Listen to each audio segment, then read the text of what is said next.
Hello বন্ধুরা, কেমন আছো সবাই? আমি তোমাদের জন্য নিয়ে এসেছি নতুন একটি গল্প, পটা আর চিঠির বনভোজনকু।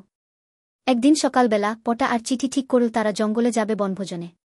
পটা সঙ্গে নিল কিছু ফল, আর চিঠি নিল পিঠে, সিঙ্গারা আর লেবুর শরবত। তারা হাঁটতে হাঁটতে জঙ্গলের ভিতর ঢুকে পড়ল। জঙ্গলের ভেতর অনেক রকমের পাখি ডাকছে, গাছের পাতায় আলো ছায়া খেলা করছে। হঠাৎ তারা দেখল একটি ছোট খরগোশ কাঁদছে। চিঠি এগিয়ে গিয়ে জিজ্ঞেস করল, তুমি কাঁদছ কেন? খরগোশটি বলল, আমি আমার মাকে হারিয়ে ফেলেছি। আমি জানি না সে কোথায় আছে গু।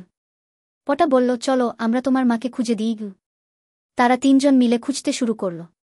অনেক খোঁজাখুঁজির পর তারা এক বনের গভীরে এক জায়গায় খরগোশের মাকে দেখতে পেল। মা খরগোশ তখনও তার বাচ্চাটিকে খুঁজে ফিরছে। বাচ্চা খরগোশ দৌড়ে মায়ের কোলে ঝাঁপিয়ে পড়ল। মা খরগোশ কৃতজ্ঞ চিঠি আর পটার দিকে তাকিয়ে বলল, তোমরা সত্যিই দয়ালু বন্ধু। ধন্যবাদ তোমাদের গু। সেদিনের বনভোজনটা রূপ নীল এক দারুণ অভিজ্ঞতা, যেখানে বন্ধুতা আর সাহায্যের মূল্য তারা নতুন করে বুঝল।